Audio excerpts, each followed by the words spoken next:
Allora, grazie di essere qui, Gennaro Alfonso, Grazie a te, Davide. amici prima di tutto, ma ambasciatori del Made in Italy, napoletani, Io di adozione, di, però sì. di adozione che rappresentano lo stile e l'italianità nel mondo. Speriamo di farlo al meglio. Alfonso, vuoi raccontare come ci siamo conosciuti? Come no?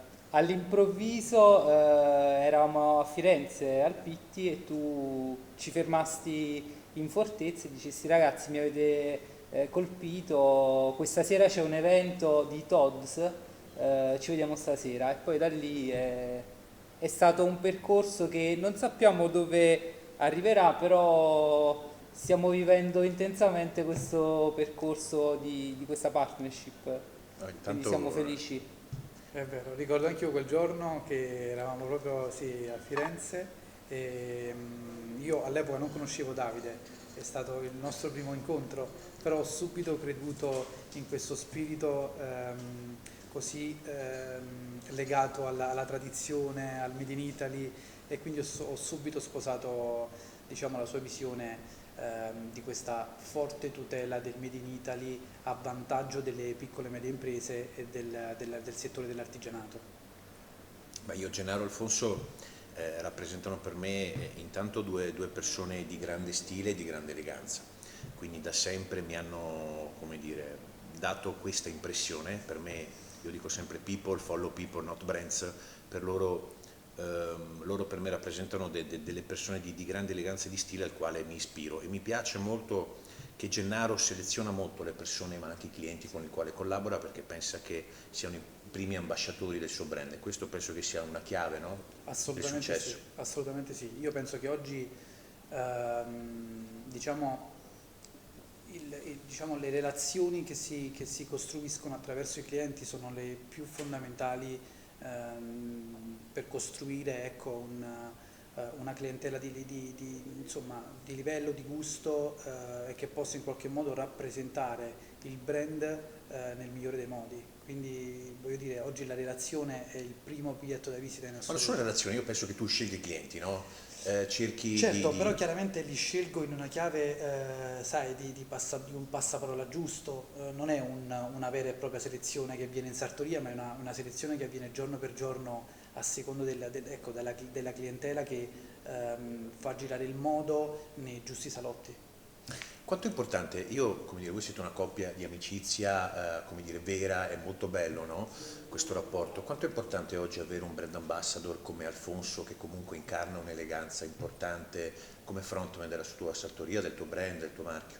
Allora, è sicuramente stato una delle chiavi migliori, soprattutto nella fase iniziale, perché noi siamo, posso dire che la mia sartoria è nata quasi in concomitanza di un primo PT che abbiamo vissuto insieme da amici e che poi si è rivelato come dire, Il trampolino. sì, un trampolino, una possibilità, un modo in qualche modo di comunicare, però anche di piacere. Quindi, allora, non è sicuramente come dire, un aspetto semplice perché poi per quanto cavalchiamo comunque un'onda comune siamo anche molto diversi sotto tanti aspetti, quindi non è semplice, però penso che Vi insomma complementate, no? sì, ci complementiamo molto, molto. Tu che- Siamo profondamente diversi, però, però forse devo dire che è proprio questa diversità che a me personalmente ha arricchito molto, nel senso che mi ha portato, mi ha spinto a compiere delle scelte che magari da solo non avrei mai fatto. Lui che è una persona, tra virgolette, che si lancia molto di più di me, mi ha portato, ecco, a tirare fuori quello che magari per me era semplicemente non lo so, era un gioco, no? E mi ha fatto tirare fuori quel carattere per poi mettermi in gioco Per e esprimere quello adesso speriamo di farlo in maniera molto più concreto e concreta professionale, rispetto a... certo. Voi girate anche il mondo insieme, no? Certo. Servite tanti clienti sofisticati, vedete tante richieste magari anche stravaganti. C'è qualche aneddoto che magari vi va di raccontare, o qualche bisogno dei clienti che vedete di diverso rispetto ai clienti internazionali e quelli italiani? Mi viene semplicemente da dire che oggi il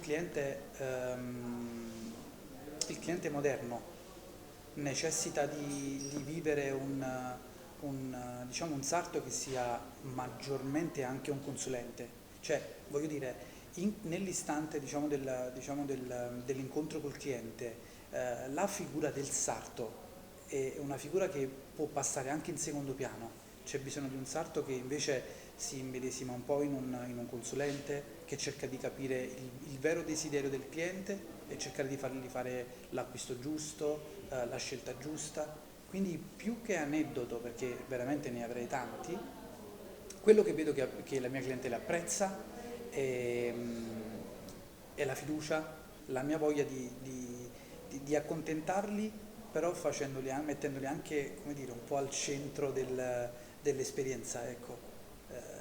Il cliente moderno necessita proprio di un aiuto nella scelta dell'abito, della camicia piuttosto che un cappotto, insomma necessita di una vera e propria consulenza. Beh, arrivare dal sarto è un punto di arrivo, no? Uno deve aver fatto un percorso, deve conoscere bene se stesso, non è un punto di partenza, no? Poi se il rapporto con se stessi, con l'outfit col quale si vuole arrivare è un percorso, un Allora, sbaglio, no? io direi che può essere entrambi in realtà. L'unica cosa è che se è un punto di partenza devi avere una grandissima fiducia del sarto e seguirlo, che sia o meno quello giusto non importa, ma l'unico passo per poter essere un punto di partenza è quello di affidarsi completamente al sarto. Poi se la cosa non funziona, voglio dire, esistono altre sartorie, voglio dire, l'abito perfetto è anche un po' o la sartoria perfetta, è anche un po' il dialogo, il rapporto che si instaura tra cliente e sarto. L'italianità, per voi, quanto è importante portarla all'estero, il Made in Italy, che valori rappresenta, come veniamo percepiti? In modo fortissimo, devo dire. La fortuna di girare il mondo ci ha dato quella consapevolezza che il brand Made in Italy nel mondo è molto più forte di quanto non lo sia qui in Italia.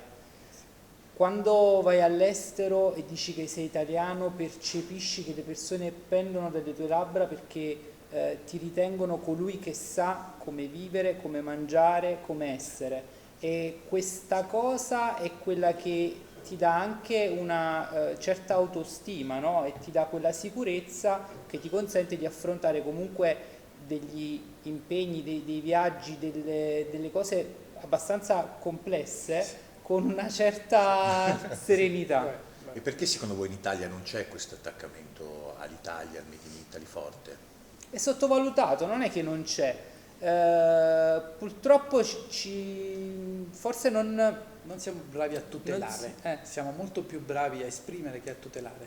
Però oggigiorno un brand come l'Italia, per essere forte nel mondo, deve cercare di tutelare meglio questi aspetti, perché sono aspetti che poi in qualche modo riescono ad offrire al consumatore una garanzia maggiore e, mi permetto di dire, una maggiore sicurezza all'imprenditore verso l'approccio insomma ad un prodotto comunque complesso nella filiera. Una volta Alfonso mi ha detto che il miliardario cinese veste Made in Italy, no? Il miliardario italiano veste Made in China. No, è stata una frase che veramente mi ha colpito. Secondo me manca un orgoglio italiano anche, no? Di chi siamo, dove vogliamo andare, di quali sono le nostre tradizioni, no? Ma raccontarle in tutti i vari aspetti, no? Della nostra giornata, del nostro essere. Quindi questo penso che sia un elemento, no, importante che ci fa riflettere la nostra generazione. Questo progetto, la Dolce Vita, ma anche la Made in Italy Week, nasce proprio per questo, per coinvolgere molti giovani, molti ragazzi della nostra età su questi valori e cercare di, come dire, coinvolgere in maniera cool e divertente, perché io dico oggi tutto è un lifestyle, no? Quindi è lo stile di vita l'elemento importante che crea l'attrazione verso le persone e anche verso è un elemento di valorizzazione e di comunicazione di valori. Allora, io penso che uno delle degli slogan più belli che esiste al mondo quando si pensa all'Italia è proprio la dolce vita. Bisognerebbe fare un passo indietro e cogliere quello che ha accolto il progetto Made in Ita, proprio di sensibilizzare quanto più possibile ciò che ha reso poi importante l'Italia nel mondo, cioè la riconoscibilità dell'Italia è stata soprattutto grazie ad un periodo che va dagli anni 50 agli anni 90, direi, forse 80, dove il gusto italiano, il saper vivere italiano era più brand di ciò che si stava facendo. Quindi bisognerebbe, come dire, in qualche modo comunicare nella maniera giusta, perché io penso che oggi anche la comunicazione ha preso un po' il sopravvento sul prodotto e quindi mirare a comunicare per, come dire, per colpire il cliente, per cercare di trasmettergli qualcosa più del prodotto stesso. No, penso che sia fondamentale, no? Il progetto, la Dolce Vita e la Made in Italy Week nascono con questa idea proprio. La Dolce Vita, che io dico sempre è un payoff che conoscono in tutto il mondo insieme a Ciao, io ho voluto innovarlo, no? La Dolce Vita vuole proprio rappresentare il saper fare italiano e lo stile di vita italiano, che sono due cose intangible che ho voluto rendere tangible e voglio rendere tangible con la comunicazione alle persone, perché una volta c'erano, come dire, se noi pensiamo a tutti i grandi brand oggi, erano delle persone fisiche negli anni 80, no? Che hanno reso grande il Made in Italy, proprio per quel concetto people follow people. C'è bisogno di lavorare su delle persone che hanno dentro dei valori. Se io penso a Gianni Agnelli, che viveva qui talvolta, era il primo influencer e vendendo lui vendeva le sue macchine, no? Quindi è fondamentale oggi ripartire dalle persone. Questo penso è quello che io credo sia fondamentale comunicare nel mondo, no? Se vediamo anche Brunello Cucinelli, che oggi è l'unico brand che tiene, perché c'è Brunello, no? E in America sono pazzi di Brunello. Ed è forse anche uno dei pochi brand che oggi non si è affidata molto come dire, all'utilizzo dell'influencer, perché in realtà Brunello Cucinelli ha tanto altro da raccontare che comunicare il proprio prodotto attraverso una figura. Però c'è comunque lui che comunica bene, sempre. Ma lui ha da raccontare, lui sa cosa sta raccontando, lui si racconta. Sì, però ci sono dei brand oggi che non hanno più dei frontman, no? Se penso a dei brand come Gucci o Valentino, se ti dico che persona c'è dietro, non so se riesci a farmi un nome e cognome.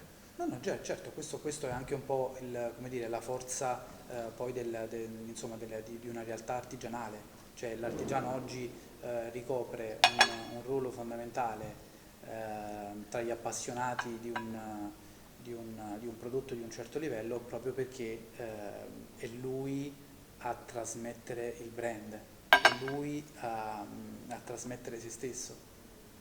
Quindi sì, concordo con quello che dici. Bene, ragazzi, grazie. Grazie a te, Davide. È sempre bello passare del tempo con voi, soprattutto con Alfonso.